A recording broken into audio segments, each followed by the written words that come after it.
Allahu Akbar, Allah.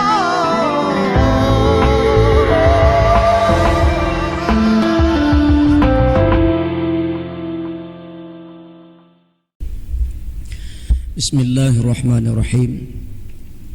Assalamualaikum warahmatullahi wabarakatuh.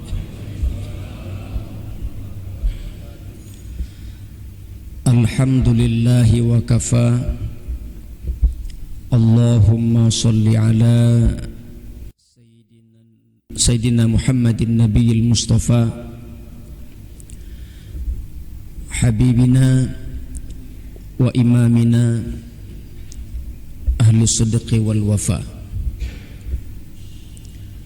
Wa qala Allah ta'ala fil Qur'anil Karim, a'udzu billahi minasy syaithanir rajim, walal akhiratu khairul laka minal ula. Shadaqallahul azim. Hadirin wal hadirat jamaah salat fardu subuh rahimakumullah. Seorang makmum melaksanakan sholat malam bersama imam 2 rakaat. Rakaat pertama imam membaca setengah juz. Rakaat kedua imam membaca setengah juz. Kalau seandainya salat tarawih di Masjid Al-A'la setiap 2 rakaat 1 juz, malam kedua masjid tutup. Hana makmum lepas. Salat malam 2 rakaat, imam rakaat pertama setengah juz, rakaat kedua setengah juz. Total salat malam 2 rakaat 1 juz. Salah seorang makmum tiba-tiba detik-detik menjelang taslim, detik-detik memberikan salam ke kanan dan ke kiri, menjelang memberikan salam, tiba-tiba keluar hadas. Detik-detik, hanya tinggal waktu detik, tiba-tiba keluar hadas berupa angin, sifatnya rahasia, hanya dia dan Allah yang tahu. Sedangkan jamaah lain cukup menikmati aroma saja.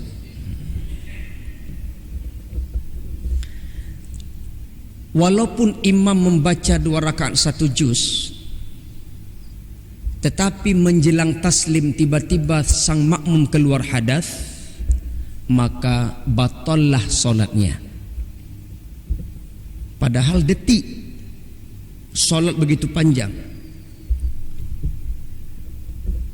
Jangan coba-coba memaksa Allah untuk maklum.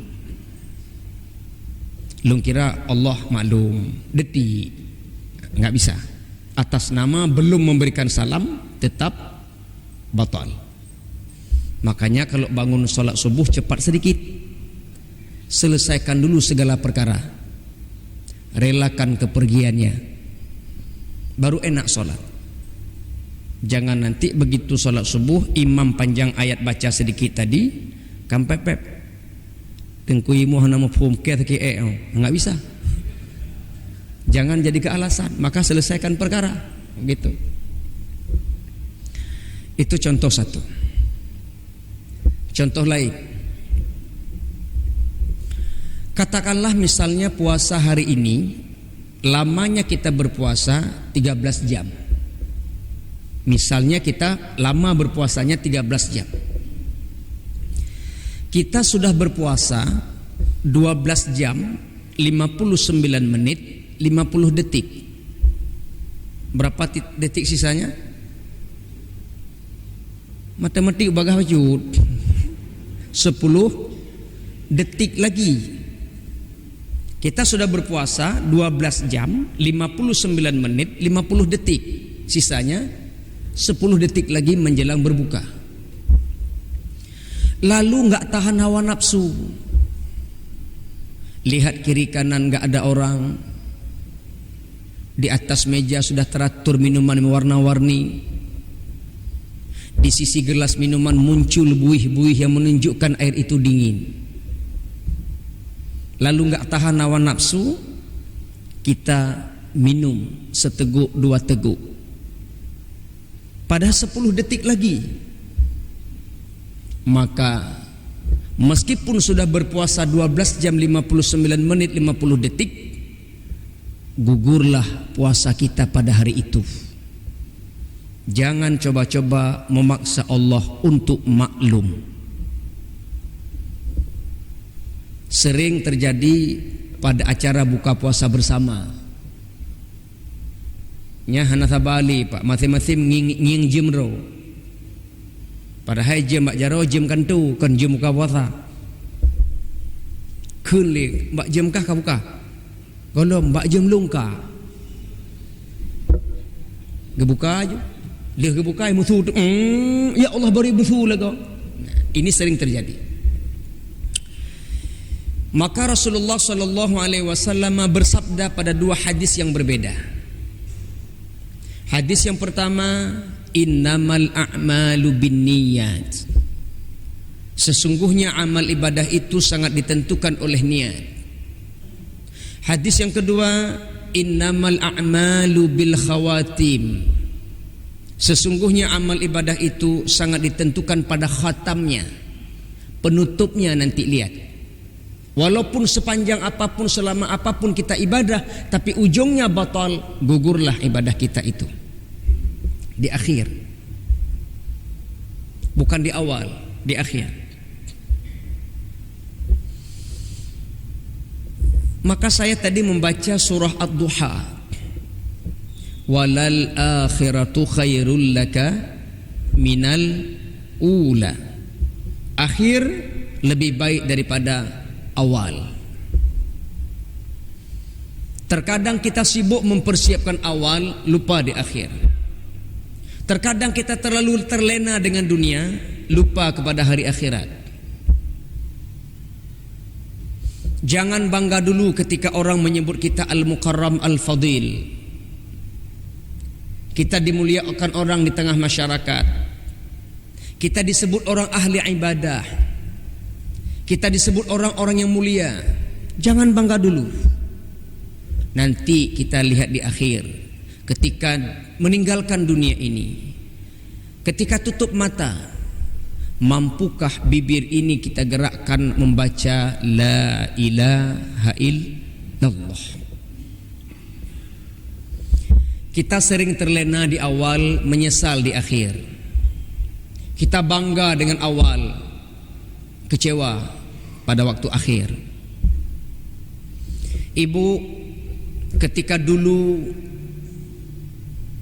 masih kenal dengan suami ibu, belum menikah.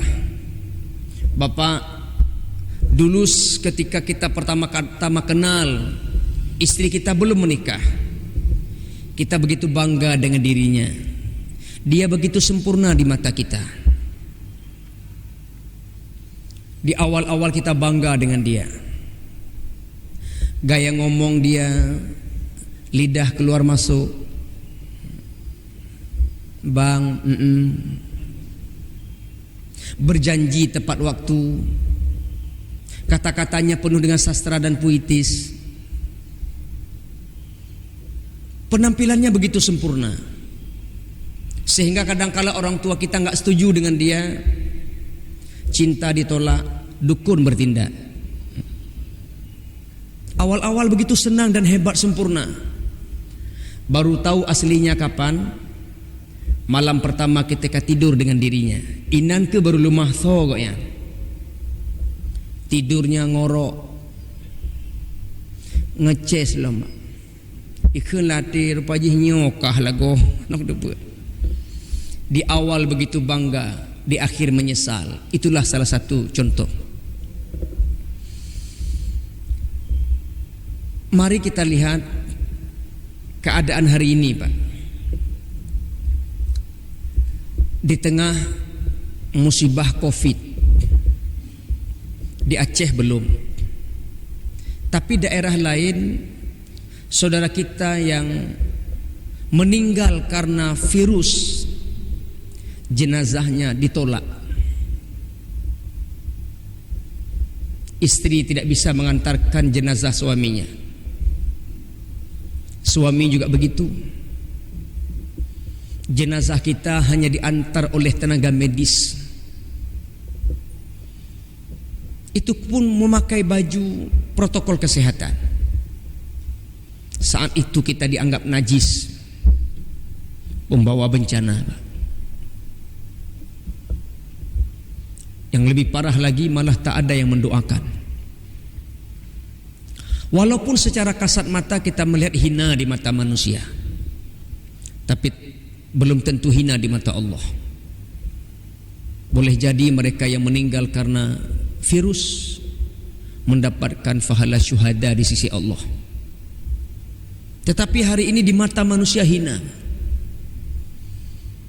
Pertanyaannya, ketika sedang sakaratul maut, adakah yang mentalkinkan di telinga kita dengan kalimah thayyibah? Adakah yang mengantarkan kita dengan kalimah la ilaha illallah? Wallahu a'lam. Ini kondisi hari ini. Mudah-mudahan kita berharap kepada Allah Ta'ala, awal bagus, akhir juga bagus. Paling kurang, meskipun di awal tak bagus, di akhir bagus. Mari kita lihat beberapa kisah. Beberapa ini jangan takut, enggak banyak, Pak. Paling sekitar jam 9 selesai. Kita lihat waktu nanti. Kalau memungkinkan satu saja, kalau dua nanti. Mari kita lihat beberapa kisah akhir kehidupan manusia. Di awal bagus, di akhir kita lihat. Kisah yang pertama, kisah yang dialami oleh seorang sahabat bernama Ubaidillah bin Jahash. Ubaidillah bin Jahash. 70 sahabat hijrah ke Habasyah. Di antara 70 sahabat ada sahabat satu namanya Ubaidillah bin Jahash. Istrinya namanya Ramlah binti Sufyan. Berarti Ubaidillah bin Jahash menantu Abu Sufyan. Negeri Habasyah tempat hijrah adalah satu negeri yang makmur. Rakyatnya sejahtera. Pemimpinnya Raja Najasyi. Pemimpinnya adil. Sehingga Rasulullah menggelar pemimpin Habasyah Malikul la yudlamu indahu ahadun. Malikul la yudlamu indahu ahadun. Raja atau pemimpin yang tidak pernah menzalimi rakyatnya satupun. Adil, Pak.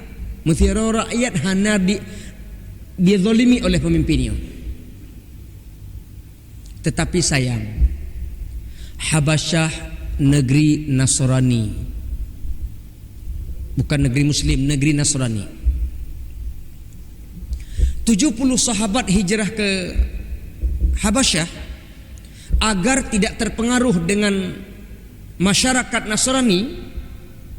Maka 70 sahabat berada di Habasyah selalu mengadakan pertemuan untuk menjaga imannya. Selalu mengadakan halaqah, majelis ta'lim, kalau bahasa kita arisan, duduk bersama biar terjaga keimanan. Tetapi sayangnya Ubaidillah bin Jahash tidak suka ngumpul. Dia suka memisahkan diri dengan jamaah 70 orang. Diundang enggak mau ikut. Ada arisan banyak alasan, ada pengajian banyak sekali, gemita-mita jalan baik hadir. Pokoknya asal tak undang, lu tak alasan. Ubaidillah.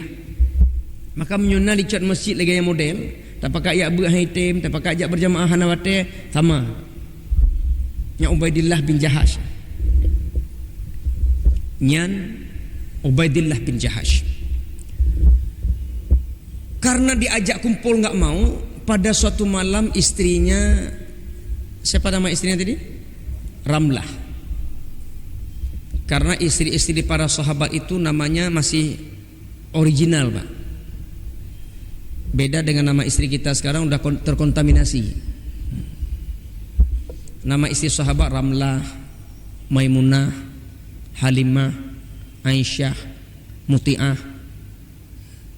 Istri saya namanya Ferlia. Entah apa arti, nggak tahu, udahlah lewat aja teruslah. Istri Ubaidillah namanya Ramlah. Pada suatu malam istrinya mimpi. Dalam mimpi Ramlah nampak wajah suaminya itu hitam legam, tak sanggup dipandang, jelek habis. Dalam mimpi Ramlah wajah suaminya, padahal Ubaidillah bin Jahash orangnya tinggi besar, ganteng, mancung hidungnya, kulitnya putih, matanya sipit, mirip Ahok. Ganteng tak? Tapi dalam mimpi Ramlah wajahnya hitam legam. Terjaga daripada mimpi, paginya dia tanya sama suaminya, Ubaidillah, ya Ramlah, semalam Ramlah mimpi. Mimpi apa istriku? Wajahmu dalam mimpi saya hitam legam, tak sanggup saya pandang. Hilang rasa cinta saya kepadamu dalam mimpi saya. Boleh suamiku ceritakan? Ada apa gerangan dengan dirimu? Hari-hari terakhir selama ini saya melihat engkau sudah berubah, sehingga tergambar dalam mimpi saya. Kamu sudah berubah suamiku. Ada apa dengan dirimu sehingga dalam mimpi wajahmu hitam? Jawab Ubaidillah, Ramlah istriku, Ubaidillah yang kamu kenal di Mekah sudah tak sama lagi dengan Ubaidillah yang kamu kenal di Habasyah, di hadapanmu sekarang ini. Kenapa suamiku? Saya kagum dan terlena dengan negeri Habasyah. Berbeda dengan Mekah. Habasyah makmur, Mekah tidak. Habasyah damai, tentram, Mekah tidak nyaman. Pemimpinnya begitu adil. Saya bangga dengan Raja Najasyi. Saya kecewa dengan Muhammad. Saya bangga dengan agama Nasrani. Saya tinggalkan agama Muhammad. Mulai hari ini saya menjadi pengikut rakyat Habasyah. Maka jawablah Ramlah, Ubaidillah suamiku, karena kita sudah berbeda akidah, tolong ceraikan saya. Maka Ubaidillah mengatakan, Ramlah, hari ini kamu saya talak. Bercerailah Ramlah dengan suaminya Ubaidillah. Baliklah 69 sahabat balik ke Mekah. Riwayat terakhir jamaah salat subuh, Ubaidillah bin Jahash mati sedang meneguk minuman keras. Akhir kehidupan Ubaidillah mati sedang mencekik botol minuman keras. Awal bagus, hijrah bawa iman. Akhir kehidupan meninggal sedang minum minuman keras. Allah Subhanahu wa taala berfirman dalam Al-Qur'an surah Ali Imran ayat 103 104. Ya ayyuhalladzina amanu taqullaha haqqa tuqatih wa la tamutunna illa wa antum muslimun. Wahai orang-orang yang beriman, bertakwalah kepada Allah dengan sebenar-benar takwa dan jangan mati kecuali dalam keadaan muslim. Syaratnya 2. Kalau ingin mati dalam keadaan muslim, syaratnya 2. Apa syarat yang pertama? Wa'tasimu bihablillahi jami'a, dan berpegang teguhlah pada tali agama Allah. Gigit dengan taringmu sekuat-kuat gigitan agama Allah. Mati pasti bawa iman. Syarat pertama. Syarat kedua, kalau ingin mati dalam keadaan muslim, syarat kedua, wala tafarraqu, jangan suka berpecah belah. Jangan suka memisahkan diri dengan jamaah. Kumpul kita bersatu, rapatkan barisan, mati pasti bawa iman. Kata-kata bijak mengatakan serigala biasanya akan menerkam kambing-kambing yang lepas daripada rombongannya.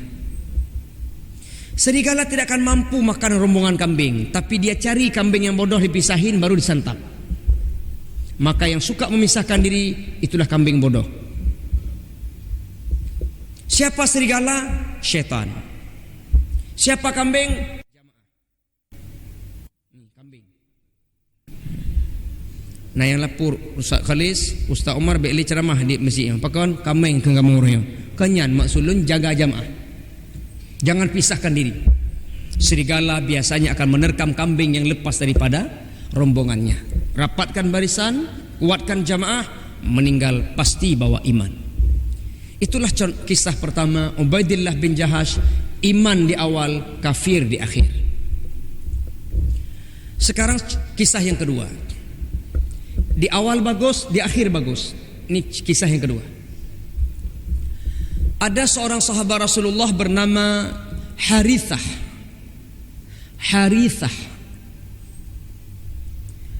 Rasulullah selesai salat subuh, beliau sering jalan-jalan pagi. Makanya jalan pagi ini sunnah, Pak.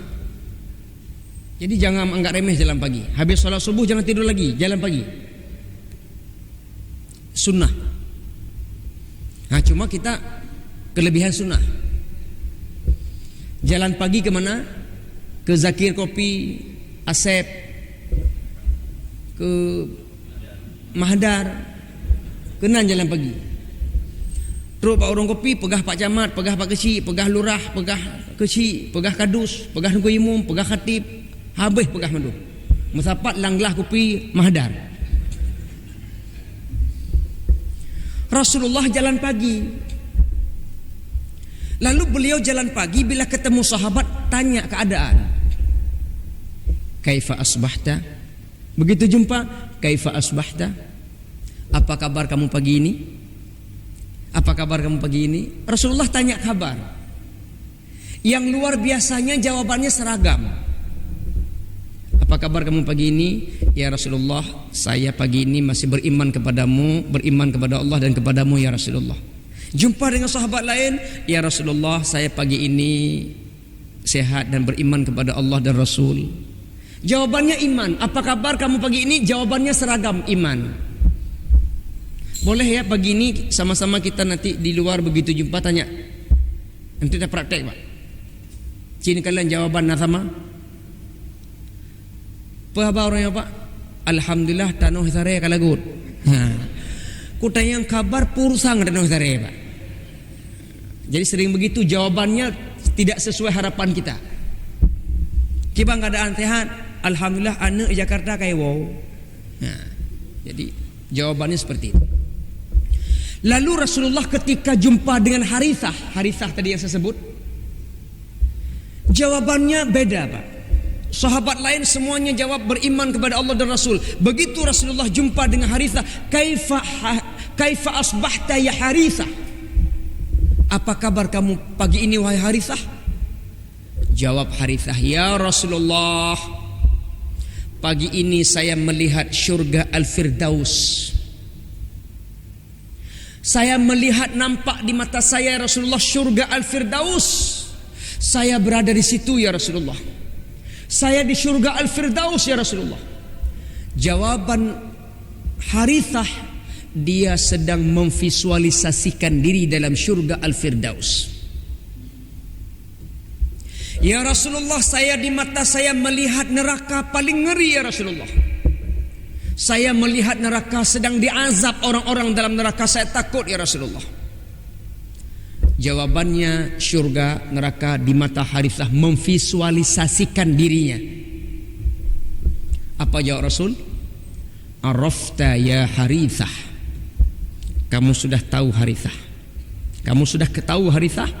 Falzam. Tetapkan hatimu. Kamu sudah tahu itu. Ada syurga, ada neraka nampak di matamu. Subhanallah, jawaban yang luar biasa. Lalu terjadi perang Badar. Harithah ikut. Terjadi perang Badar, Harithah ikut. Selesai perang Badar, ibunda Harithah menunggu di pintu gerbang Madinah. Dia menunggu datang anaknya Harithah. Satu persatu sahabat lewat, tidak ada satupun yang mirip Harithah. Satu persatu lewat, tidak ada wajahnya yang mirip Harithah. Sampai habis pasukan, tidak ada satupun yang mirip Harithah. Lalu ibundanya datang jumpa Rasulullah. Ya Rasulullah, mana putraku? Mana anak saya Harithah ya Rasulullah, kenapa dia enggak kembali? Mana anakku ya Rasulullah, mana anakku? Jawab Rasul, Bunda, Harithah Allah telah beli jiwanya. Dia berada dalam syurga Al-Firdaus. Ternyata jawaban dia, ya, apa kabar kamu Harithah? Saya ya Rasulullah sedang berada di syurga Al-Firdaus. Dia sedang jual beli dengan Rasulullah. Dia sedang jual beli dengan Allah. Allah kabulkan ucapan Harithah. Dia mati syahid dalam perang Badar. Kata Rasulullah, dia sedang berada di syurga Al-Firdaus. Awal bagus, akhir meninggal syahid bagus. Bapak dan ibu sekalian, beranikan diri jawab seperti Harithah.